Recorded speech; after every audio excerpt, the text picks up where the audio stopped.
Hello there. What's going on, everyone? Today I'm going to be talking about Star Wars Legion in the year 2021. What are we going to expect out of this game with the big shift to atomic mass games from Fantasy Flight that was just announced? They kind of hit us right as the holidays were hitting, and now everybody's probably wondering what's coming next because there's almost nothing that's been announced that hasn't come out yet. We've kind of hit this point where, boy, we've almost fully caught up and nothing else has been announced. What should we look forward to? Is it going to be a really slow year? So we're going to talk about everything that we know, the things that we kind of know, and the things that we don't know. Also, we have a round of the giveaway that's going on right now for a $25 Amazon gift card. All you have to do is be a subscriber and leave a comment on this or one of my videos. It's as simple as that if you want a chance to win. So what do we know? All right, the latest kind of wave of cool stuff that we had, actually the last stuff that came out was Darth Maul and Anakin Skywalker, but we are still waiting on the Republic Specialists and Separatist Specialists packs. Now, these are going to be very similar to the Imperial and Rebel Specialists that we've already seen, having the generic leader, also the medics and the repair people and the comms folks. We're going to see all of that kind of stuff show up in our Clone Wars factions, but we are also not having an article yet for either of these particular packs, and they are supposed to be out in January. So that makes you think, well, are they going to release articles? I mean, we're probably going to get articles very soon. I would wager we'll probably see the first article within about a week, kind of giving us a first preview of one of these two packs. We'll probably get a Republic pack first and then a Separatist pack second. Now, not only do these come with 4 minis that can be personnel in your new factions, they also come with that generic leader. They also come with 3 new command cards that are going to be generic command cards, so you can use the initial 3 generic, and now you finally have like a lot more flexibility to have more command card flexibility with those new factions. It's a big deal. One of the things we do know is that the commander is going to be about 55 points. A generic clone commander can be very nice because he is going to also be a clone trooper, which makes him probably maybe the most lethal of all of the generic commanders as far as how their abilities are going to go. But the T-Series droid or the T-Series tactical droid or whatever that's on the artwork, however it's going to be showing up in the game, is going to be a little different. We haven't seen that full command card, and we have gotten some previews based on, they talked about it, how it was going to be probably one of the worst, combat type units in the game. But we do know some new things from the rules reference guide that I'm going to talk about, and things that we're likely to see on here. And so that's kind of cool. But on top of this, we really don't have another wave announced beyond this. Now, if you've been following along with kind of the news trends and the things that I've reported on, or with my interview with Luke Eddy, or by the way, Luke Eddy is also staying on for Star Wars Legion into 2021. He is also one of the folks that are moving over to Atomic Mass Games. So, at least half of the development team is still going to stay with the new company. So that's promising. Not all of the other games have that same developer kind of crossover. So this is a very good thing. Or at least, marginally good. It still stinks that we lost Alex Davey, but it's good to at least have Luke moving across. So with that said, let's talk about what I expect we're going to see on our Droid Command, or at least. We have the new keyword direct. Now, direct has a whole lot of text here, but basically this makes it sound like it's going to be very similar to the keyword entourage, but minus the whole you get to take an extra one of them. I expect that you are going to have the word direct B1 battle droid on your generic commander for the Separatists. I that's basically a thing that would kind of make sense. It would allow you to start your droid chain for free without having to have any special shenanigans. Would make him a lot more valuable if he is indeed a very lousy combat unit. So I'm imagining no surge. I'm imagining only white dice. Only maybe even only a single white die for range. Probably like a white +1. Maybe no ranged attack whatsoever. Who knows? Maybe he's just like holding a data pad and doesn't even have a sidearm. Could be any of those things. But yes, so Direct is going to allow you to issue an order to a friendly unit at range 1 to 2 that meets the specifications of the direct keyword, very much in the same way that Entourage does. And so I think if you look to Entourage minus the ability of being able to take an extra one in your army, then that would be good. Would love to have seen Entourage B1 battle droids from somebody, and maybe we will still see that one day if you wanted to be able to run 7 of them. That'd be kind of crazy, though. Bolster is another keyword that was shown off. Card action, a unit with the Bolster X keyword can choose up to X friendly units at range 1. Each chosen unit gains a surge token. I actually expect both commanders to have this. If you look at how Leia and Veers each kind of gave out dodges and aims, and then their generic commanders that came out for those factions then gave like a lesser amount, like just a single aim and a single dodge. Since Surge is kind of the Clone Wars era specific thing, I would expect each of those guys to have either Bolster 1 or 2, something like that, to hand out a little bit of specific Surge tokens. And this will be a nice little way to put out some Surge tokens. It would give a lousier unit something good to do. I think this would probably be more useful on the Droid Commander than on the Clone Commander, because the Clone Commander could probably just take an aim or something itself, and he could just do an aim and dodge, and then everybody else has access to it. But it's still nice to be able to. But if you could bolster 2, you can put out 2 Surge tokens. That could be pretty nice as well.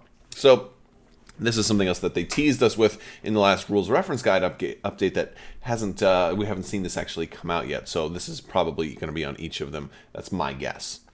Also, we know the AA5 speeder tank is part of the remaining 2, because we already have Lando and Callus that are coming as part of the next four expansions for the Rebels and Empire.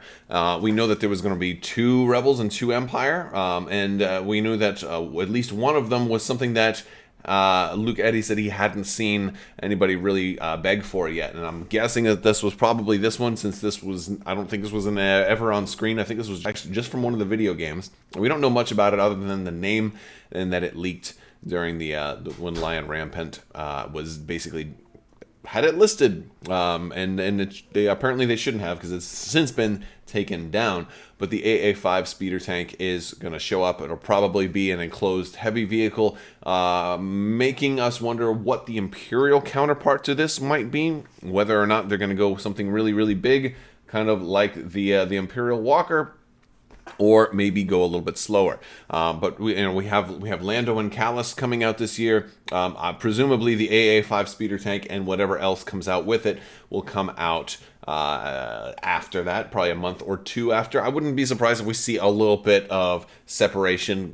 We have been very used to, with Star Wars Legion, getting content out every month, and I think that's going to start to slow down now. I don't think we need quite the same rush of content anymore, especially since there's not really tournaments to kind of get product out for right now. Hey, it's 2021, but that doesn't mean the pandemic just magically went away overnight.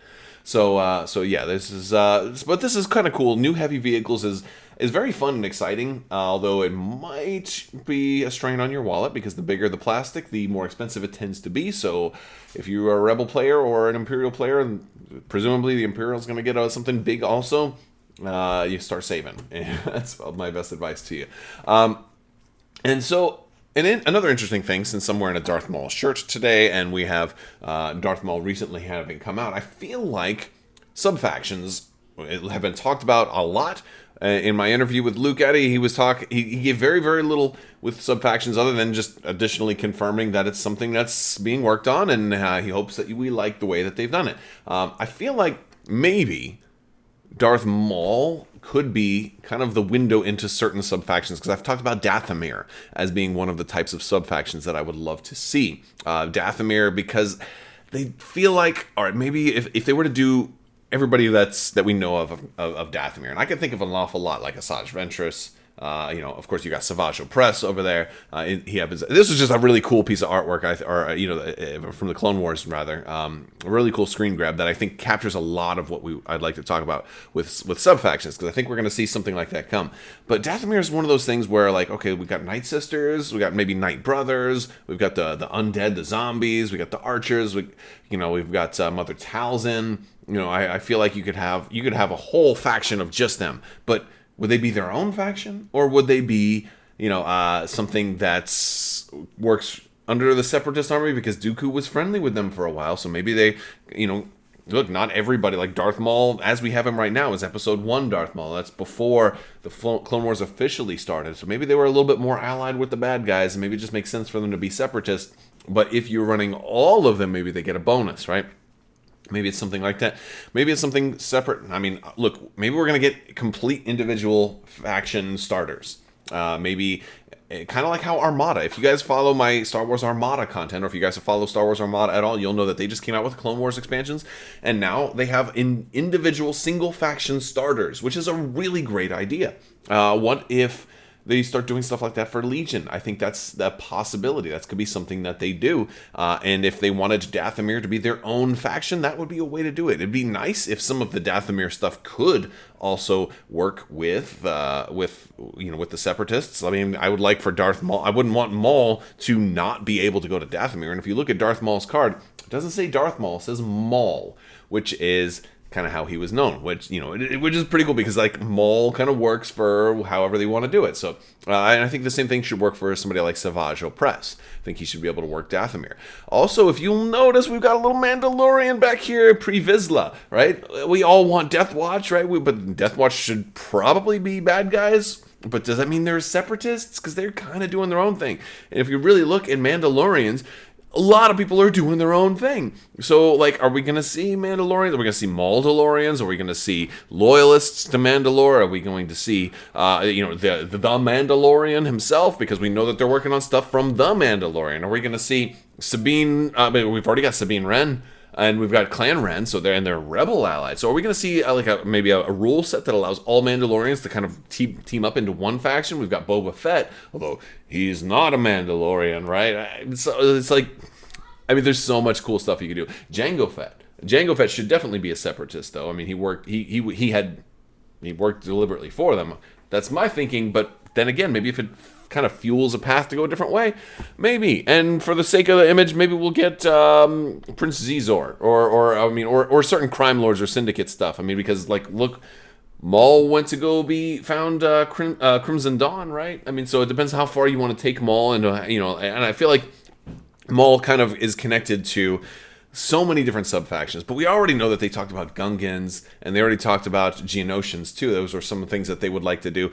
Like, there's so many different things they could do, but I think it would get really convoluted eventually if all of those were completely self-contained individual separate factions that started to need the exact same wealth and depth of sub-faction, of entire faction that everybody else got. Like, not every sub-faction is going to have heavies. Like, are we going to see heavies for, for Mandalorians? Do the Mandalorians have tanks? I don't even know these things, so. But anyway, it's very interesting. And speaking of tanks, I mean, since we're getting AA5s, I mean, this is going to be like maybe our third heavy for the Rebels and for the Empire. Maybe we need some more heavies for the Clone Wars. I mean, like, just watch the Episode 2. You're going to see so many things in the Battle of Geonosis, right? That need to show up. Like, there's plenty for the Separatists. There's plenty for the Republic. Although I will say that a lot of the Republic stuff is significantly bigger. All right. Like, really, really big. And maybe some things just don't move. But then again, if they're going to do the AT-AT, then they can definitely do an AT-TE. These giant freaking artillery things down here, maybe not. They look like they... Look, I still want a designated huge ground, like a large-scale ground warfare game. In maybe the X-Wing scale, like a 10mm or smaller. Maybe a 5mm game or something like that. I'd love to see... for things like Hoth and Geonosis and all of that. I still want that. But you know what? Maybe we're not going to get that. Either way, there's a whole lot of stuff that goes on in Geonosis that we could see. Speaking of Clone Wars stuff, too, they teased us with one more thing in the Rules Reference Guide that I think we're going to probably see some kind of payoff for. in 2021, and that's Wookiee Troopers. Wookiee Trooper was added to the rules reference guide as kind of like a ninja ad. They're just like, oh yeah, there's also something called a Wookiee Trooper, by the way. And nothing else. Like, no reason why. And so a lot of people are like, well, what does this mean? What does this mean? Are we going to get some Wookiee Trooper specific stuff? I mean, maybe it's just maybe it's a little bone they're throwing our way, because hey, if you need more tanks and stuff, look at the Battle of Kashyyyk from Episode 3. Right? Amazing amount of stuff in this scene, in this battle, that could show up in this game. I mean, really, from the HMP gunships, if we want hover vehicles, which would be awesome here, to these things, to all of this stuff. I mean, like, just all of this stuff, right? Like, there's too many things for me to name, but so much stuff shows up in this battle. Like, and this battle on screen, it only lasts like less than a minute or so, but like within that minute, there's so many freeze frameable, like, oh my gosh, we got dragonfly things, we got this walker, we got that walker, we got these like things that could be supports, things that could be heavies, unbelievable, all different clones too, and of course Yoda, and we're not gonna stop there. What about the Wookiees themselves, right? Clones. The Republic needs Wookiees, and Lohiric and all of them. I mean, and I hope that there's a way to use the same Wookiee warriors that we have for the Rebels over for the clones. Like, I would really hope that they can just be like a dual faction kind of thing. That would be nice. I mean, they did it with R2 and 3PO. I hope that there's a way that they can do that for the Rebels. If nothing else, you probably just proxy the models, because it's really, they haven't changed. Like, Wookiees kind of like, they found what works for them and they stick with it. So that much is cool. And also, I want to throw Chewbacca's name in there. I mean, look, Chewbacca was there. I think it was kind of fan service. I would kind of rather they didn't be like, oh yeah, well, there's only 40 Wookiees, so you're gonna see Chewbacca anytime you ever see Kashyyyk or whatever. Like, I don't know why they did that, but here's a cool thing: throwing Chewbacca into the Republic faction gives a lot of opportunities. And one of the things that means is they can now make a whole different version of Chewbacca, 3 new command cards. That's kind of one of Chewbacca and Han, like, if you run Han Solo and Chewbacca for the Rebels, usually you run them together. And there, I think it's an opportunity for them to give Chewbacca some new command cards that could work both for this version of Chewbacca as well as the Rebel version of Chewbacca. Maybe a bonus to Wookiee Troopers on his command card. Like, that would be a great idea. It would let Han and Chewie now have some extra benefits, since if you're gonna run Chewie, you're probably running him with Han, but maybe not, right? I mean, because I think Chewbacca's command cards and currently are not that good, right? Like, it's hard to run. It's hard to take all 3 of them. It's really hard to do that. I don't really recommend that. If you had some different options, I think that would be really cool. And you can do an awful lot with command cards. If people if Anakin Skywalker hasn't shown us that you can do an awful lot with command cards, it'd be really cool for Chewbacca to have some that he could use cross faction. And to be fair, you wouldn't even have to worry about balancing the Clone Wars version of Chewbacca against Rebel Chewbacca's command cards, because they only really work with Han, Luke, and Leia, and you're not going to get them in the Clone Wars. You're not going to have to worry, you're not going to have Leia. You might have had Han, like, as a little kid. Like, he might have been like a little 4-year-old or 5-year-old kid during this battle or something like that. I don't know exactly how much older he was than everybody else, but he was a little bit older, maybe 10 tops. But either way, you're not gonna have him. So look, Chewbacca, I think, is a cool option, very cool option, and I think there's a lot of potential stuff coming to Star Wars Legion in 2021. Not to mention, I mean, I didn't really talk about it because we've been talking about him so much, but Lando and Callus are also coming too.